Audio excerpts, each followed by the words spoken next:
नमस्कार, 8 दिसंबर 2009 के America live में आपका स्वागत है। सबसे पहले नजर डालते हैं आज की खास खबरों पर। आतंकवाद के सिलसिले में पकड़े गए डेविड हैडली मुंबई हमलों की प्लानिंग में शामिल, आरोप लगाया अमेरिकी न्याय मंत्रालय ने। कोपनहेगन में संयुक्त राष्ट्र के पर्यावरण सम्मेलन का आरंभ, अमेरिका ने कहा प्रदूषण रोकने के प्रयासों में भारी योगदान देगा अमेरिका। और अमेरिका ने याद किया 1941 के पर्ल हार्बर हमले को। वॉइस ऑफ अमेरिका का मैं हूं अंशुमान आपटे। अब खबरें विस्तार से। आतंकवाद के आरोपों में अमेरिकी खुफिया एजेंसी एफबीआई द्वारा गिरफ्तार किए गए पाकिस्तानी मूल के अमेरिकी नागरिक दाऊद गिलानी उर्फ डेविड हैडली पर अमेरिकी न्याय मंत्रालय ने मुंबई हमलों और भारत में अन्य ठिकानों पर बम हमले करने की साजिश के नए आरोप लगाए हैं। इस सिलसिले में दाखिल दस्तावेजों में कहा गया है कि छानबीन में हैडली एफबीआई को सहयोग दे रहे हैं। तो इन आरोपों के मुंबई हमलों के केस के लिए क्या मायने हैं, आइए जानते हैं ललित झा से, जो वॉशिंगटन डीसी में पीटीआई के प्रमुख संवाददाता हैं। ललित, स्वागत है स्टूडियो में। धन्यवाद। तो विदेश मंत्रालय की भी इस बारे में कुछ प्रतिक्रिया आई है, तो आप बताएं कि किस तरह से अमेरिका रिएक्ट कर रहा है इस पर।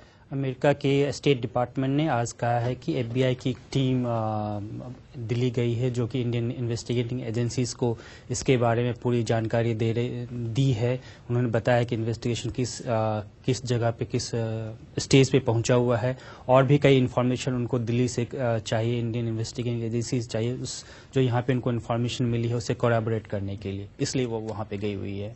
और अब जैसे कि अभी मुंबई हमलों का एक डायरेक्टली जैसे रिलेशन एस्टैब्लिश हो गया है, तो क्या लश्कर ए तैयबा के अन्य आतंकवादी जो हैं, स्पेशली ए और बी करके नाम रखे हैं, उनके नाम अभी जाहिर नहीं हुए, तो क्या ऐसे जो आतंकवादी है उन पर कार्रवाई अब मुमकिन हो सकती है, क्या आप कहेंगे? जी, उन पे कार्रवाई एमिनेंट है, कभी भी हो सकती है कार्रवाई। ये नाम क्यों नहीं जाहिर किया गया है ये अभी तक पता नहीं चला है, लेकिन तीनों सरकार, भारत सरकार, पाकिस्तान की गवर्नमेंट और यूएसए, यहाँ के लोगों को पता है कि वो लश्कर का आतंकवादी कौन है, वो मास्टरमाइंड जो है वो कौन है।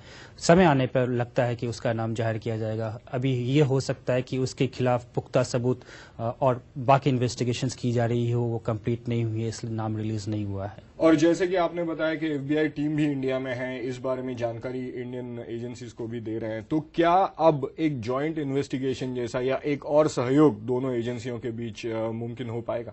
जी, यही इसी में दर्शाता है कि जो मुंबई के बाद एफबीआई और इंडियन इन्वेस्टिगेशन एजेंसीज के बीच में कोऑपरेशन बढ़ी है, उसी के तहत में नेक्स्ट स्टेप है, ये नेक्स्ट स्टेज है।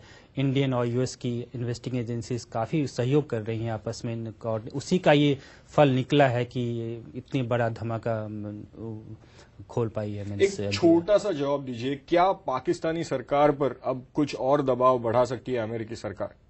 निश्चित रूप से पाकिस्तानी सरकार के ऊपर काफ़ी दबाव है इस बारे के ऊपर में, और पिछले दिनों सेक्रेटरी क्लिंटन ने भी कहा था कि जो काफ़ी चिंतित है, जो पाकिस्तान के यहाँ जो लोग पकड़े गए हैं आतंकवादी साजिश में पकड़े, तो उन सब की ट्रेनिंग पाकिस्तान के फाटा इलाके में हो रही है।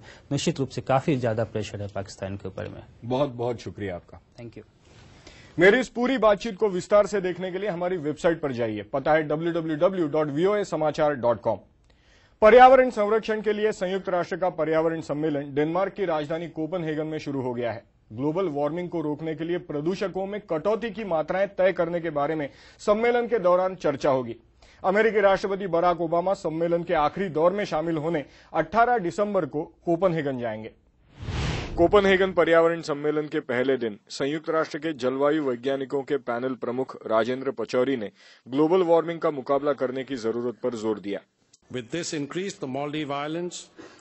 तापमान बढ़ने से मालदीव द्वीप और कई ऐसे छोटे देश जो द्वीपों पर और कम सतह वाले तटीय क्षेत्रों पर है, जैसे कि बांग्लादेश, जहां जमीन और समंदर में सिर्फ 1 मीटर की दूरी है, उन्हें ये समस्या सताएगी कि हर तूफान या समुद्री पानी का बढ़ाव बढ़ने से वहां की जानो माल को खतरा पैदा होगा। इसीलिए वैश्विक समुदाय की ये जिम्मेदारी है कि वो ऐसे देशों की पर्यावरण में आ रहे बदलाव के परिणामों को सीमित करने में मदद करे।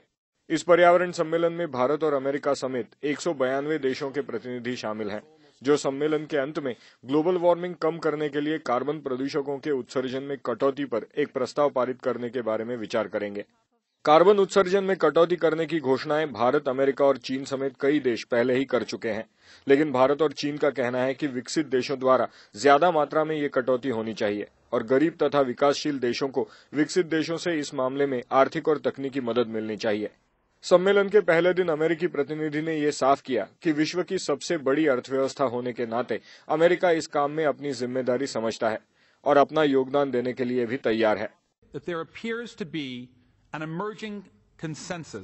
इस बात पर सहमति बनती दिख रही है कि इस सम्मेलन के प्रस्ताव का प्रमुख मुद्दा ये होना चाहिए कि 2012 तक सालाना 10 अरब डॉलर्स की राशि उपलब्ध कराई जाए, जिससे विकासशील देशों को और खासकर अविकसित देशों को पर्यावरण असंतुलन का मुकाबला करने के लिए मदद दी जाए। अमेरिका इसमें अपना योगदान देगा और बाकी देशों द्वारा ऐसे वादों का भी स्वागत करेगा। उधर अमेरिकी पर्यावरण संरक्षण एजेंसी EPA ने एक महत्वपूर्ण घोषणा के तहत प्रदूषण के लिए जिम्मेदार ग्रीन हाउस गैसेस को पर्यावरण के साथ साथ लोगों के स्वास्थ्य के लिए भी एक बड़ा खतरा करार दिया है। इस घोषणा के साथ अमेरिकी कंपनियों पर अब प्रदूषण के सिलसिले में सरकार और नियंत्रण कर पाएगी। Anshuman Apte, voice of America. दूसरे विश्व युद्ध में अमेरिका तब उतरा जब 1941 में अमेरिकी बंदरगाह पर्ल हार्बर पर जापान ने हमला किया। सोमवार को अमेरिकियों ने इसी हमले को याद किया। राष्ट्रपति ओबामा ने 7 दिसंबर को राष्ट्रीय पर्ल हार्बर यादगार दिवस घोषित किया है। सरकारी दफ्तरों के सामने इस दिन की याद में अमेरिकी ध्वज आधे झुके रहेंगे। नागरिकों से भी राष्ट्रपति ओबामा ने आग्रह किया कि वो भी इसी तरह पर्ल हार्बर में मारे गए लोगों का सम्मान करें। 7 दिसंबर 1941 को जापानी वायुसेना ने सुबह 8 बजे से थोड़े पहले हवाई में स्थित अमेरिकी नौसेना के अड्डे पर्ल हार्बर पर हमला शुरू किया। हमले में 2400 से भी अधिक अमेरिकियों की जान गई और 5 युद्धपोत डूबे। इस घटना की वजह से अमेरिका दूसरे विश्व युद्ध में उतरा। Sonali Sen, voice of America. America live आप हमारी वेबसाइट पर भी देख सकते हैं। पता है www.voasamachaar.com। अमेरिका लाइव के बारे में आपके सुझाव भी आप हमें लिखकर भेज सकते हैं americalive@voanews.com पर। तो अभी बस इतना ही, कल आपसे फिर मिलेंगे। नमस्कार।